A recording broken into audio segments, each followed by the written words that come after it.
We've got some Hey, I'm Luis. And I'm Luis. And you're listening to the Content is Profit podcast. We spent the last 4 years learning the strategies and techniques from some of the top marketers in the world on how to create content that turns into profit. And today, we're bringing them to you so you can take action immediately and start creating real content momentum. If you'd like to learn more about how to turn your content into profit, go to contentisprofit.com. Oh, yeah. Today's guest is character. We first met him at this live event, and we thought his journey and niche was quite unique and interesting. Yeah, he created an amazing solution to one of men's biggest and most feared problems. Not only that, but he created a community of almost 500 people around his promise. But it wasn't always that easy. He faced huge setbacks along his journey, but a couple weeks ago, he had a major breakthrough. So today's guest became a millionaire at 29. He played football on a scholarship with Michigan State. Whew. And his superpower is to stop and reverse men's hair loss while giving hope. Heck yeah! Introducing the hair loss expert, author, founder of Adegen, and real life Johnny Bravo, Mr. John Goss! Woo! All right. You guys are awesome. Oh, you guys are freaking awesome, man. I love it. You guys are incredible. Welcome, Thank John. you guys so much for having me. Oh, man. John, welcome. This is so exciting. We are so excited to have you here.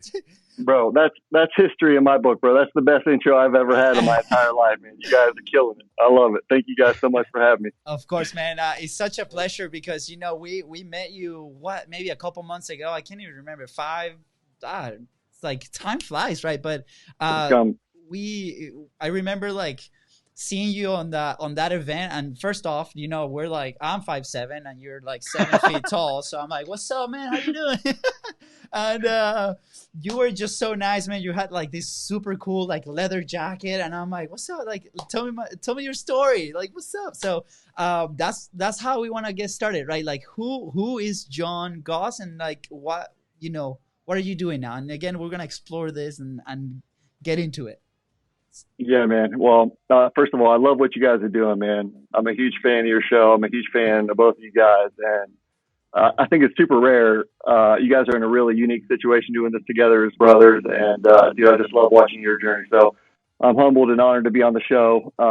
And, yeah, dude, super pumped. So I can promise you, man, I can promise you that I never intended to be on a podcast or wanted to be known as the hair loss guy or be selling hair loss products. I can promise you that's the case.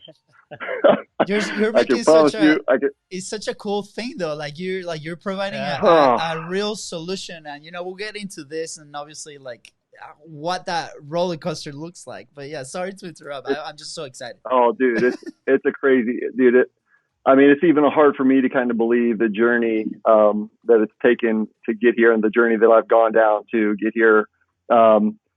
And yeah, man, I mean, the short story is I was kind of always into my hair, dude. I grew up as a young kid playing sports.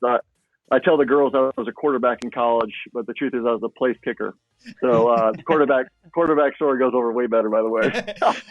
Noted. We'll make sure we put them the footnotes. Yeah. Like he was a quarterback. You know what? The problem with that story. The problem with that story is that they won't believe me because I have an accent. So they're like, no, you don't even know what football is. I know the other football, the soccer.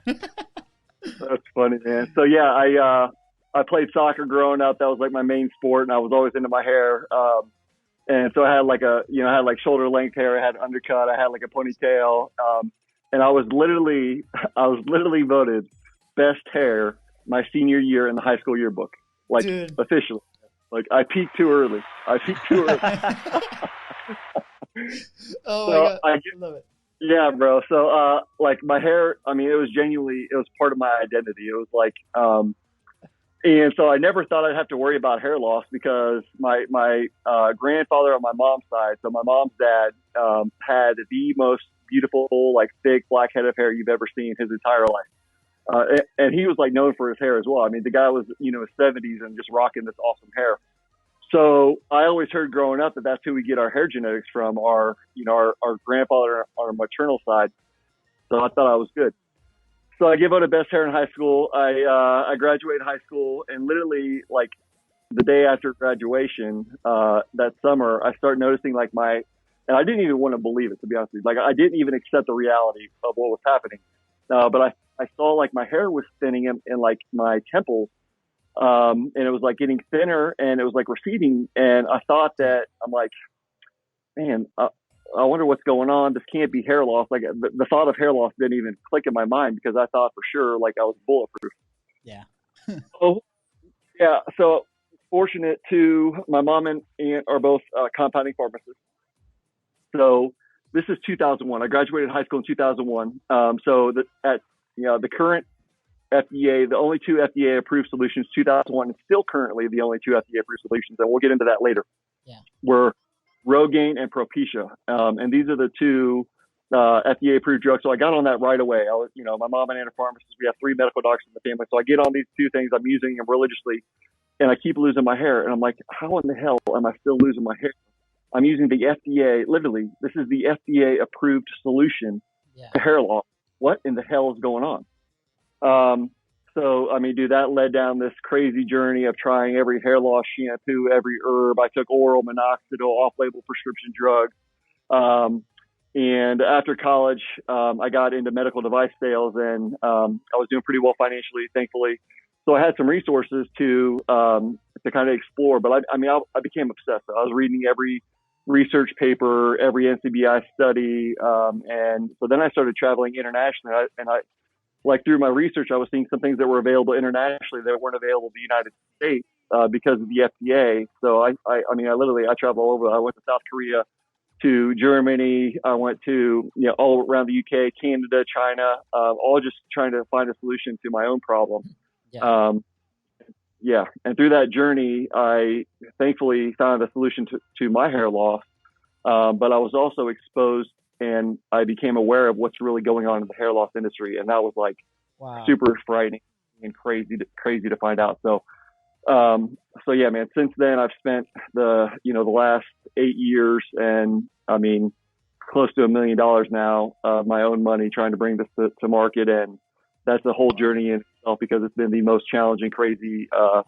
I don't recommend it. And there's no turning back now. So yeah, that's where we're at. Wow. Like that's such a powerful story, because I mean, I remember like the first conversation that we've ever had was you telling me this story, and I'm hearing in my head, I'm like, wow, like to the level that he's so passionate that he's investing like this amount of resources into following like his like instincts just to find that solution to help so many other people. Because I mean, I can't even think about it. Where, I mean, look at Fonzie, like his hair, his face is just like hair and a face behind it. But it, like, it never crossed our mind. But like, apparently like there is like such a big fear here with men. So the fact that you own that story, and with content, we talked a lot about that specifically, so they can share with their audience and kind of bond. So was that point of like sharing that story with your audience, was that always that easy? Like, or how was that process for you? Dude, I mean, it's been an incredible journey. I said I was in medical device sales. I did that out of college, and then I had an import-export business where I was exporting used medical equipment internationally. So I had a bunch of money, man. I was doing really well financially. I had a penthouse apartment, some luxury cars, and everything was going really well. But I still kind of felt like, gosh, is this all, I grew up, middle class. And, like the 6 figures was like, if you can make 6 figures, then you're like living. That's like, you've reached it. And that's like the good life. So I kind of reached the goals that I had set for myself, and I kind of got there, and I felt like I was a little bit disappointed, man. And I felt unfulfilled, and I was like, man, is this really all that life has like in store for me? Is this what I'm going to be doing the rest of my life? Yeah. Schlepping around medical equipment. And nothing wrong with medical sales. Like it was a blessing, and it afforded me the opportunity to chase this dream. But I was like, man, what the hell do I want to do with my life? And I really kind of, was in the, I mean, the truth is I was selling, we had an online, we had a medical grade disinfectant cleaner, and I created this website, and I'm not a website guy by any stretch, man. I created this ratchet website on Wix.com. Amazing. It's taking action. Like, that's a big thing. That's amazing. Okay. That's it. This is literally how it starts, guys. And it's like, man, for your listeners, I think it's important. We have these big, wild dreams, because this journey has shaped me more than anything, man. Like, through this journey, it's been probably the best thing. It's been the hardest thing. But, you know, we have these big dreams and these big goals and these big aspirations, but it's a journey, man. And it starts really small. It starts with just one decision, one action, and that'll set you on it. Like, it's kind of scary in itself, because the little actions and the little things that we do, I mean, dramatically shape the future of our life. And I mean, this is just kind of hitting me. And it, but yeah, I mean, I created this ratchet website on Wix to try to just have a place that people could go order this product. When we talked about it, right? Like, I didn't even know how to drive traffic to the website, but I was just like, we should have a website, right? Like, hey, everybody should have a website. This is all I knew. This is it. So, website on Wix, and I woke up the next morning and I had an email, and somebody ordered the product in like middle America, and I was like, I'm not going to cuss on your show. I was like, holy snap! You can do whatever, you can say whatever you want, just so you know. It's okay. You're good. I was like, holy shit, dude, we just got an order. This is crazy. I'm like, how did these people find this? I was like, I was money while I was sleeping. I'm like, this is incredible. And I was like, I wish I had a product that I could sell online. But at that point, I was just using the hair products for myself. I didn't even think that I could sell these hair products online, right? So this idea was in my head. I'm like, man, I played a lot of college. I really love golf. And I was like, man, if I could make money online, I could play a lot more golf. And I'm like, damn it, I wish I could create some type of product that I could sell online. But I'm like, I'm not an engineer. I'm not a widget. What am I going to make the next golf widget? So I kind of gave up on the idea. And then about 3 months later, I'm in the shower washing my hair and using this brush and all the, you know, the routine that I have. And literally the light bulb goes off, and I'm like, man, I have all this hair stuff. Everybody, I help all my friends and my family with this hair stuff that I have. Maybe I could turn that into a product. So I called my buddy. I'm like, hey, dude, I got an idea. And I'm like, we're going to be really rich in like 3 months, man. Give me 3 months and we'll have this out. And that was like, what, 7 years ago? 8 years. 8 years ago. Wow. Yeah. And we just launched. Yeah, I mean, we just literally launched a week and a half ago. So yeah, man, it has been an incredible journey, but that's how it started, man. And to be honest with you, I don't know how I persevered through this. I would love to say that it was just resiliency and perseverance, but a lot of it's like, man, I feel like I don't really have any other options of what I want to do. I feel like I have to see this through. So yeah, man, I just been pushing and trying to, and there's so many, I probably picked the worst and the most challenging business that you could possibly try to create, not only because hair loss, is perceived to be, so many reasons. Hair loss is perceived to be this irreversible problem. There's so many scams on the market because everybody's lying and over-promising and under-delivering stuff, but everybody's got their guard up. Yeah. And then on top of all that, you still have to, there's this huge barriers with the FDA and regulation. And I definitely want to touch on that about what's going on in the hair loss industry, because it's insane. For sure. Absolutely insane. Definitely. Yeah. Yeah, no, something that's resonated with me right now through your story. Actually, I was listening to Business Wars, the podcast, right? And I was listening to the story of Starbucks, and Howard Schultz, the owner, he was in a very similar situation than you were, where he had a really good job, making really good money, but he was like, you know what? There's something there. You know, I'm not quite happy with what it is. And that's when he went and seek for the people that actually started Starbucks.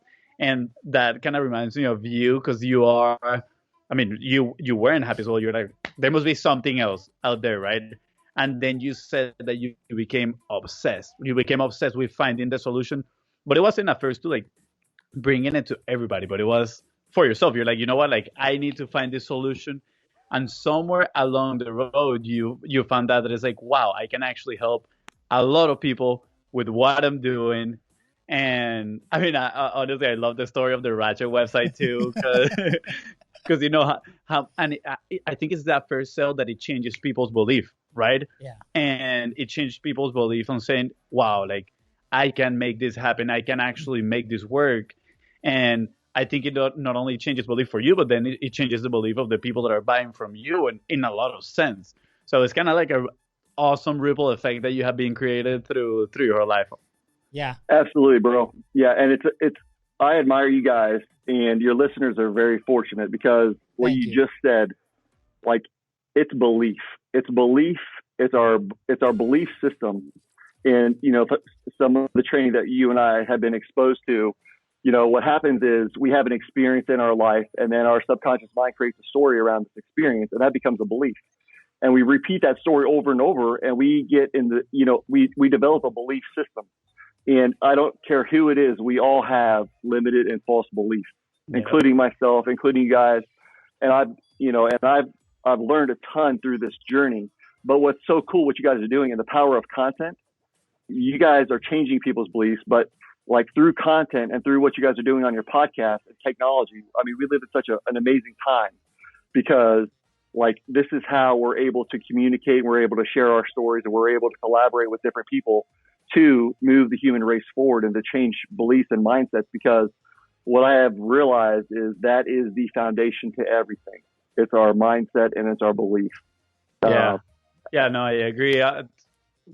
3,000%, man. And I want to go of this of belief, right? Because obviously you needed to have massive belief on what you were pursuing with all the setbacks that you had that came, you know, your way. So I think now we're getting a little bit into the juicy part of like all that FDA that you want to get into. But at the same time, I want to ask, like, as you tell me this story of all the setbacks that you had, right? Like, how was it on the side of your customers? Like, because I'm sure you were already documenting and they were waiting for it. They were like, okay, what's happening? Like, were you documenting this journey? Were you talking to them and letting them know what was happening? How did that all look, right? Like the setbacks and the same way as your customer base that you were creating. Yeah. And guys, everybody that's listening to the show right now, do what these guys tell you to do, because I didn't do it the right way, and I didn't follow this advice. I didn't know this advice. I didn't know what you guys are teaching your audience. So guys, this is gold, what you guys are listening here to these guys, because I literally made every single mistake that you can possibly make. Like, I don't think you could put a monkey in my role and he would have made less mistakes going through this journey than I have. I made so many mistakes, from, you know, packaging to, like, I mean, dude, I can't even tell you all the mistakes that I made going through this journey. What's amazing though is that you're here, man, and you had the success. So we have to celebrate that for sure. I didn't want to interrupt the story. I just want to acknowledge that, because that's a big thing. Yeah. But here's what's powerful. Here's what's powerful is, and this is something that I didn't know that I wish I would have known when I was younger, especially, but even when I was starting this journey, is failure is part of the requirement for success. And failure, there's no such thing as failure. First of all, failure is feedback. It doesn't always feel that way because it can be very, very painful. And because we get, we're emotional beings and we take things personally. But failure is, there's no such thing. And if you want to be successful, if you want to make a difference, if you want to help people, you're going to have to go through failure, because, like, as we know, entrepreneurs or a business is nothing more than providing a solution to a problem, right? Like, so a good business provides a solution to a problem. But as humans, we're always trying to avoid problems because they're painful, they're challenging. But if we're always trying to avoid problems, we're never going to be able to have a business, and we're never going to be able to do anything that helps anybody. But the reason why, I think, again, it's a mindset. My mindset was, and this is something that I was instilled in when I was a young age, that if you're experiencing challenges and roadblocks and things aren't going easily for you, that you're doing something wrong. That that if you're on the right path, if you're doing the quote unquote the right thing, it should be easy. And that's total bullshit. It's actually the opposite. It's the opposite. But that belief literally almost killed me, because I kept running into all these, these challenges or these roadblocks or, these failures, quote unquote. And I was like, man, I really took it personally. I'm like, man, what's wrong with me?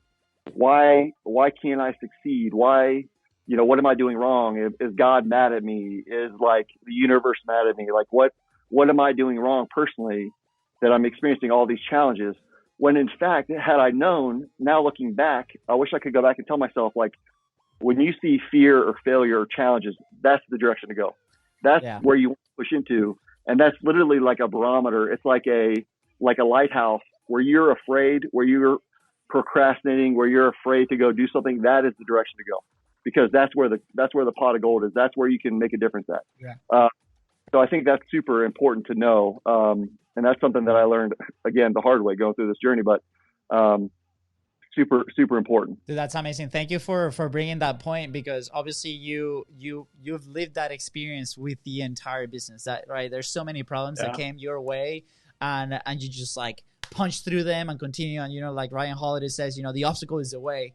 And with a lot of the people that we talk to or consult or like work with around content, right? It's a new way to market. Like, it is scary to be in front of a camera, right? It's scary to like just like say what you believe in. It's scary to be polarizing. It's scary to like just share your message. And sometimes, because that passion is so much higher, like people actually do it. But there's such a growth trip also when you're producing your own content, when you're like talking to a camera, when you're talking to an audience, especially somebody who hasn't done it ever, right? We lived it. We've been in this space for 5 years, and we didn't really start publishing ourselves, until like last year, right? Or like this year, like massively with the show. So we understand how you feel. And I love that you touch on failure is only feedback, right? And every time that you get somebody, and maybe around content, like as a hater or somebody that comments back at you, that's just information that you can use as ammo. And like, if you change that perspective, just like you said, right, on that, you're gonna get so much further, and you're just gonna be able to like identify those wins and keep going. So thank you for bringing that point on. Now continuing to that story, right? Obviously there's plenty, and probably like the FDA stuff. Like I would love to like dive into that. It seems like that's like a big wall that you encounter, right? Especially a lot of businesses, regulations and stuff like that. That can be pretty challenging. So how was that experience, and then how do you push through to be able to now produce what you have done with that amazing launch that you had? I appreciate it, man. Yeah. So hair loss, and I'm not trying to knock the FDA. This is not me attacking the FDA by any stretch of the imagination, because I think what they were trying to do, they were trying to protect, the citizens from what's happening now with all these scams and all these, empty promises by all these companies that are making quote unquote hair loss products that don't work, and knowingly selling products that they know do not work. But because people are such in an emotional situation, they're willing to try anything. And I was one of those people for years. Like I spent, thousands and thousands of dollars on products that didn't work, to the point where I actually gave up hope that you could do anything to stop hair loss. Like I was like, there's nothing you can do. But the reason why, so the FDA in July 7th, 1989, so we're talking over 30 years ago, July 7th, 1989, the FDA issued what's called a final action rule. And they said that any product that talks about hair growth or stops hair loss or anything around that subject has to file for what's called an NDA, which is a new drug application, also commonly known as FDA approval.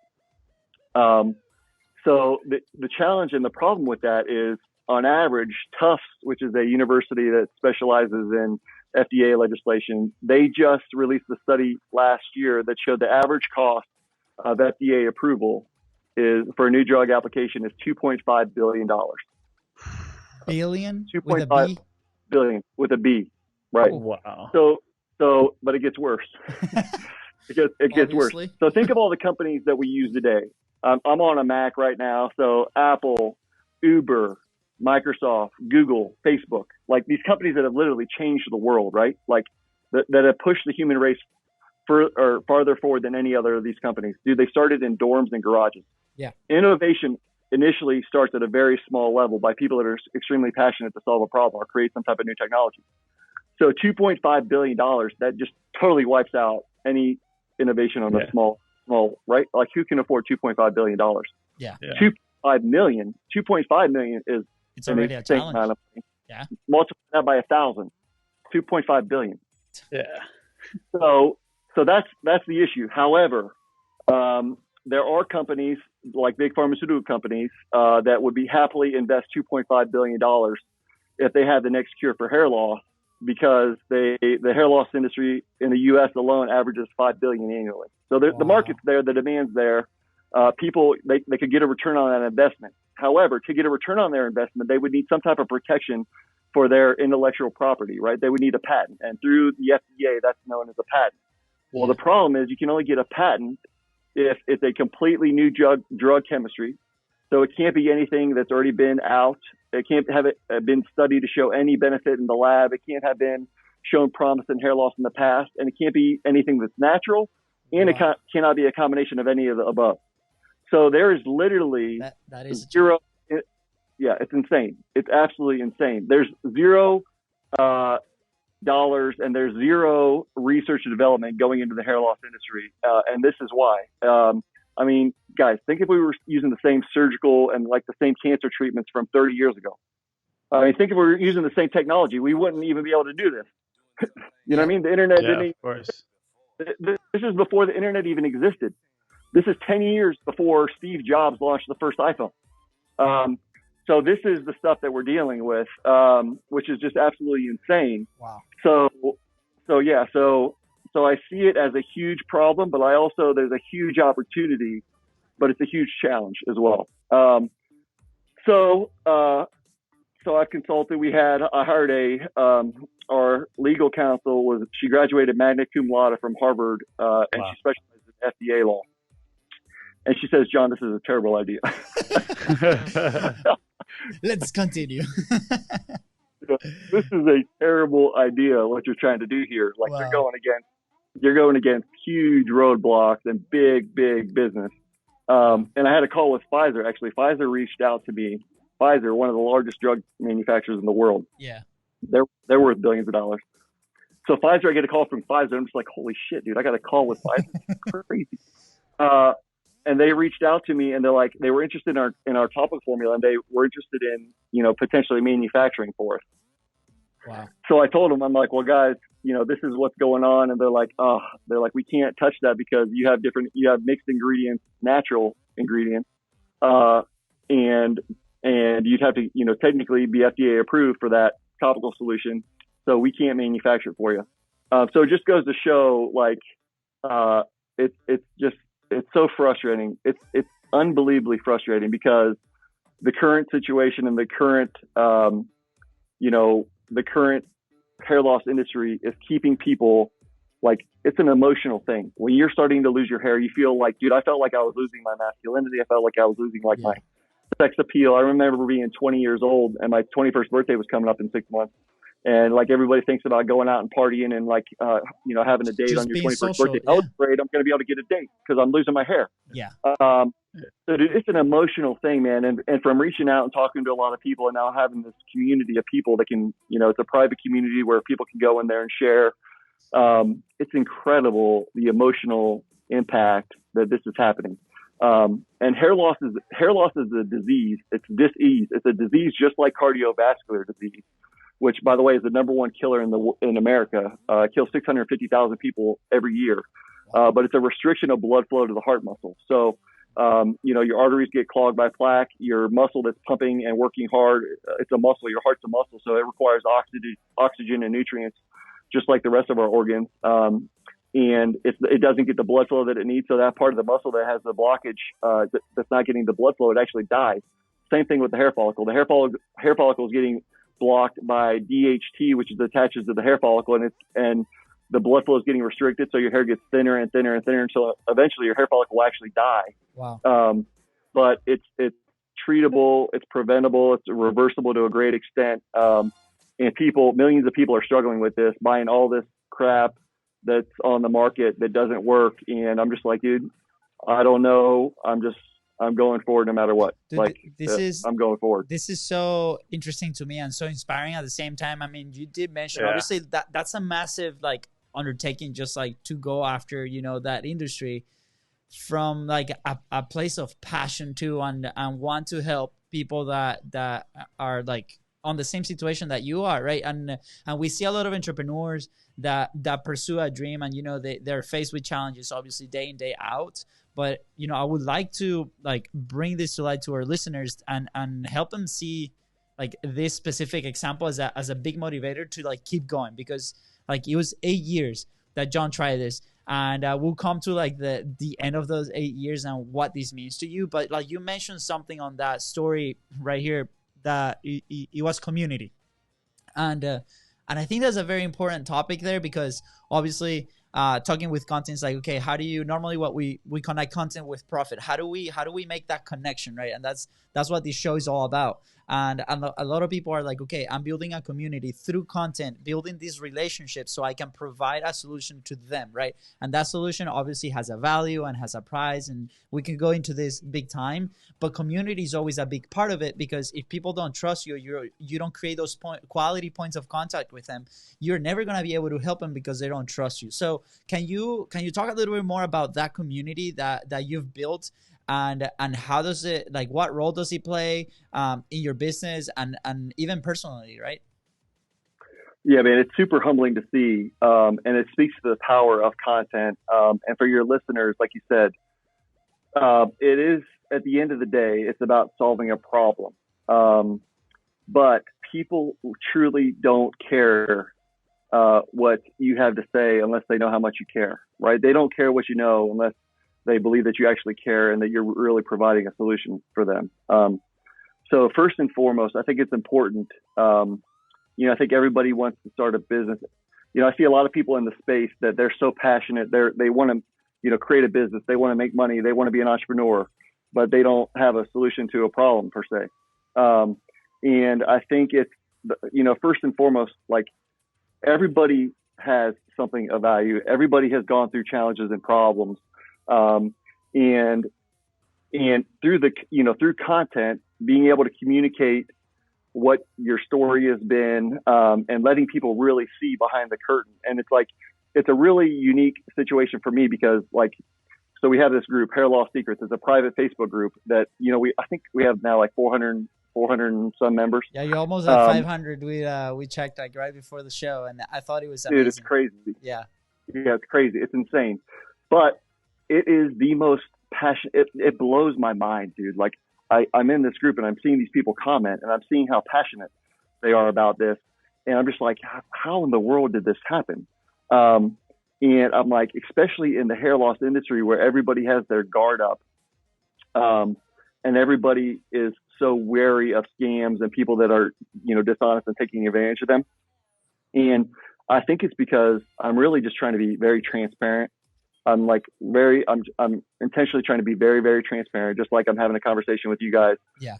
And just having a conversation. I mean, that's all it really is. You're just having an open and honest conversation, answering questions, and trying to provide value and helping people. And that is done through content. I mean, it's done through, and there's a lot of different ways, obviously, to create content or where that content lives. But I think it's the foundation, because that's how you establish a relationship. And I'm really trying to work on creating more content, and rather than just, you know, paid ads. I don't know how to run Facebook ads, and I had to make a decision. Do I want to try to learn Facebook ads? Do I want to hire somebody to do that? Or do I want to, my goal is to create a YouTube channel to where I can really engage and really like talk honestly and effectively to the audience, so they can see my face and see like what's going on. Amazing. And I decided to go YouTube. I decided to go, you know, create more organic content, because I think that people will have a better experience. I think they'll be able to get more value, but I think they'll be able to connect with me better and more genuinely through content, because because that's exactly what it is. I'm providing value. I'm trying to just be honest to them. So yeah, man, pretty crazy. Yeah, dude, I think that's fantastic. I love what you said, you know, like they don't really care until they see how much you care. And throughout this conversation that we had, I'm like, my thought is like, dude, this guy is so freaking passionate about this. Like, you can feel it, dude. I can feel the energy through the screen, and I can only imagine all these people in this group. I'm sure they feel the same way, right? And when you, through your content, show them that, it's just an awesome way to connect. So I think you're going the right way with, deciding to create your content, YouTube, especially because there must be so many people searching, right? That they're lost. They don't know what solution is out there. And then when they find you, they can relate with the story. They are going to connect with your passion, and they're going to be like, you know what? I'm going to give this guy a chance. You know what's interesting, and just came to my while you were saying that. My vehicle has been hair loss, right? Like, that was the problem that I went through and that I overcame. But I think as humans, I'm passionate about it because I think it's my opportunity to serve. And I got into this, and I got into it because I wanted to make money. And dude, money is great. I think everybody should make as much money as you possibly can, because money is nothing more than a transfer of value. And dude, money buys experiences, it buys food, it buys clothing, it can help people. Like, dude, money is awesome. And I had a really perverted, twisted mindset about money as well growing up, that money was bad. And it's like, no, it's not bad. It's how you use it. But money is great. Money's a blessing. Money is good. But I think as humans, we're having this human experience. I think what we're here for, going through this journey, and yes, like, dude, I need to be able to buy groceries, and I need to pay for bills and things. But the real value, the real sense of fulfillment and joy that I have experienced, the truth is, it's really serving and helping people. And it doesn't, just because my vehicle is hair loss, I think we all share that. I see how passionate you guys are creating the content that you guys are doing, but it's really serving, and it's trying to help people. So, like, we all have this innate desire, and I think oftentimes we don't really know what that is, but we have this like hole that we're trying to fill. And I think the solution to that hole is actually trying to help people. And that's why, I think that's why, being an entrepreneur or having your own business, or you don't have to have your own business, but I think, most people are passionate and fired up about that because they feel like they have the opportunity to actually serve and help people. So yeah, man. I love it. Yeah, I feel entrepreneurship is it's like a dark hole, because once you start, you get into it and you start, actually helping others. I agree 100%. You get that feeling like, whoa, what did just happen? Like, that person feels good because, like, I was able to help them, and in exchange, now I feel really good about it, right? And honestly, like, not long ago, I think it was in one of Josh 40 podcasts, he interviewed this guy named Phil Jones, and Josh asked him, like, how do you find your purpose? And he said, I don't think it's a matter of asking what is my purpose, but I think people should be asking themselves, who am I for, right? And I think that's what you found throughout your journey. You found that you wanted to help these people, and then, again, through your passion and your hard work, 8 years of rejections, you brought all these people and this community together to finally help them. And I think, based on the post that I read the other day, which hopefully we can link somewhere below so people can read it, you can tell, that those 8 years were really, really difficult, but the value of giving and helping others was way bigger than that.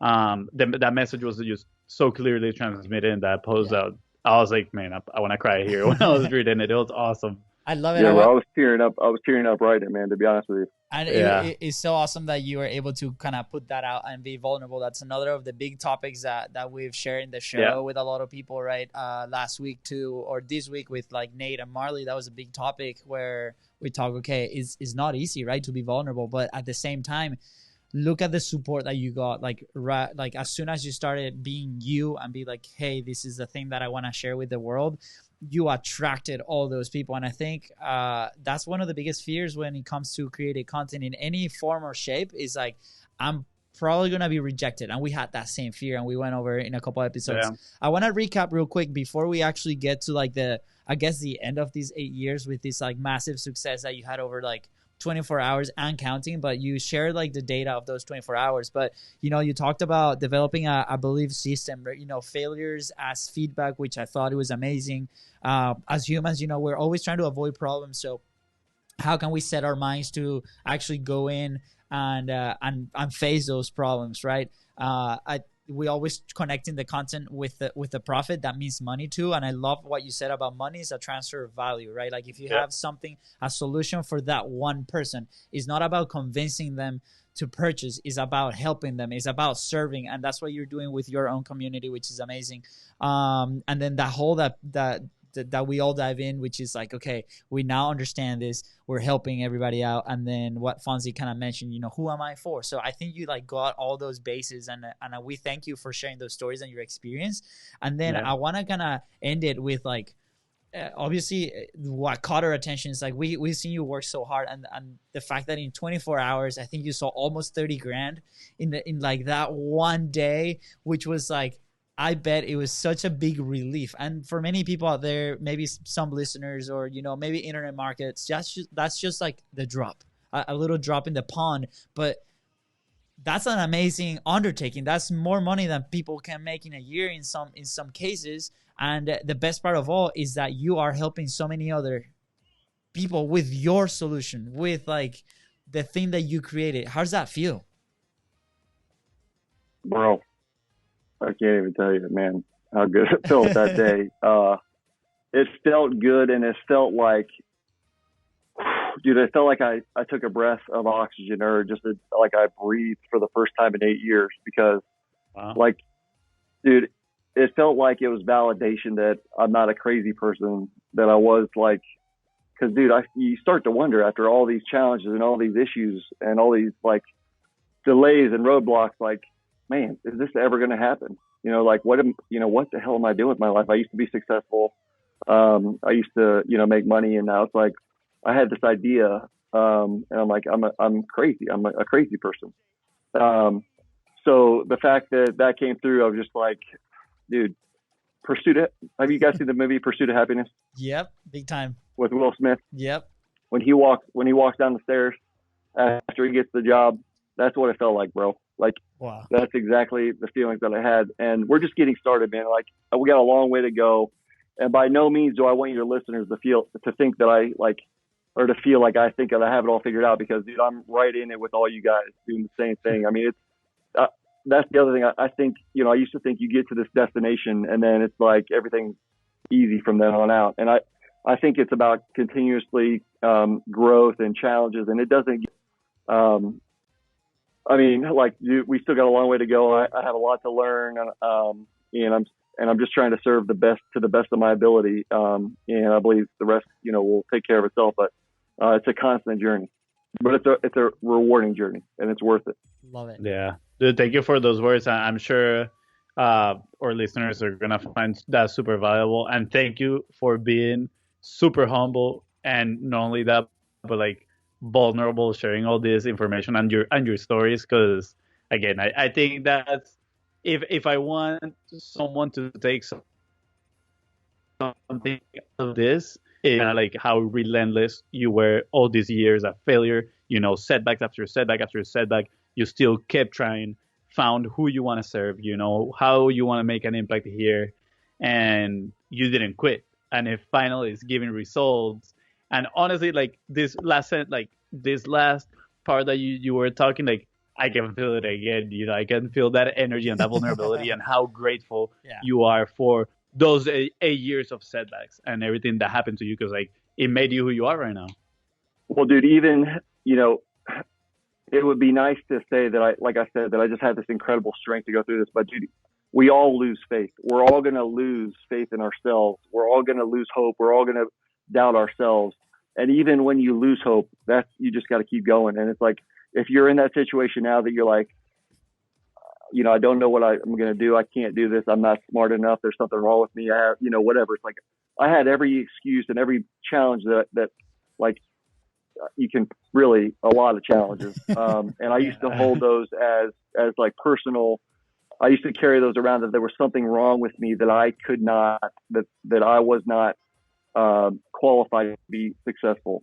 And those are all just false beliefs. They're not true. They're lies. But if you believe them, they will destroy your success. And it's like when you are struggling and when you don't think that you're worthy or that you could do it, you will have those beliefs. Yeah. So it's like when you have those beliefs, when you have those thoughts, because they will come, you will get to the point where you want to give up and where you lose hope and you don't think that you're worthy and you don't think that you're smart enough. You have to go through, you just have to keep pushing even when you don't believe in yourself. And eventually you will. So yeah, man, I'm super humbled by you guys, super thankful to you guys. And I love what you guys are doing, man. I think you guys are really making a big impact. Thank you, man. We appreciate those words. And just to kind of like wrap this up with the bow, because it was an amazing conversation. Time flies. We try to keep it in 30 minutes and we're like, oh my God, let's just keep going. But I wanna ask you like one last question. Obviously, it summarizes 8 years, right? It's not easy, but like, what's like maybe like 1 or 2 action points? And obviously we talk content and we talk that. It doesn't have to be related that way because like as you start creating content, there's gonna be like a mind trip that you're gonna go through. And I think like today we talked a lot about that mindset. That it's like being an entrepreneur and a content creator, right? So what are maybe like 1 thing or 2 things that you can give the audience? They're like, hey, if like just do this, right? It's gonna work, right? Have faith. Like what's that 1 thing? As far as tactically or as far as like emotional? Like, well, we were talking a lot about mindset, which is a big part on the content creation, right? Like something that is really close to you that really helped you. What were you like? Do you want to share with the audience? Dude, I think it's what I said earlier is when you are experiencing challenges and struggles and difficulties and failures and you feel like everything is like stacked against you, like that's a good thing. It's actually, it's a good thing because that is what's shaping you. It's what's refining you. It's actually what's steering you in the right direction. So rather than trying to turn around and go in a different direction because you hit a roadblock, I think it's really, allowing those things to shape you and to continue to persevere because you will need perseverance. We all need perseverance in everything that we do, but we have to believe that when we experience perseverance, that it's a gift and it's a good thing. And it's a requirement for success. And dude, I got a lot of it. Like, it's easy for me to say these things, but I'm also trying to live them out as well. So it's like, guys, I get it. It's not easy. And I'm in the struggle. I'm in the battle with you guys as well. but I think it's important to have that foundational belief that all these things are working for our good, that things happen for us, not to us. And that the journey at the end of the day is going to be worth it. Awesome. How can the audience connect with you, John? Where can we find you? If we have people in the audience that's interesting in what you do on your product and your community, how can they find you? Yeah, man. I think the best thing, if anybody is struggling with hair loss and is like, dude, what the hell is this guy talking about? The best place to go is it's hairlosssecrets.com. Just like it sounds, hairlosssecrets.com. And it's a free book that you can download that kind of walks through my journey, what's causing your hair loss, and basically how to restore it and everything like that. So, yeah, guys, I really appreciate you all having me on the show. Awesome. Fonzie, any last words? No, thank you so much for coming.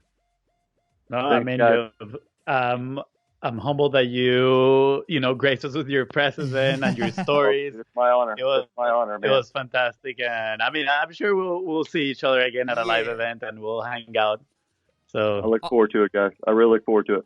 Awesome. With that, John, we are going to say goodbye. Do not unplug because we have a few words for you after this. But thank you guys so much for being on the show. Please do not forget to subscribe. Hit that subscribe button. Smash it. And make sure to connect with us, contentisprofit.com. Don't forget to visit John at hairlosssecrets.com. And if you're in social media watching us live, at BeastBrosco on Instagram and Facebook. So thank you so much, guys. And we'll see you on the next. Sweet. All right, we're still live on Facebook. So thank you, Facebook, for being on, and I appreciate it. So if you have a couple questions for John, like, we're happy to take them live. We're gonna like stay here for like 1 minute or so. If we don't see any questions coming in, we're just gonna hang up because we want to be super respectful of John's time and head out. So yeah. We got Austin commenting 3 legends. Yeah, I was gonna put that on this. He's a good dude, man. Yeah, he's awesome. He is. Talk about someone that is knowledgeable about marketing. That guy right there. Well, he's got a big future, man, for sure. Yeah. Awesome, man. Well, with that, we're just going to end this Facebook Live feed. Thank you so much if you are watching, and we'll see you guys on Monday. We might or might not have another guest on Monday, but we have a full lineup. I think we're completely booked until May 20th or so. So it was insane how this exploded. So we're super excited and stoked that people want to come live on the show. So thank you, John, again, and we'll see you soon. Thanks, guys.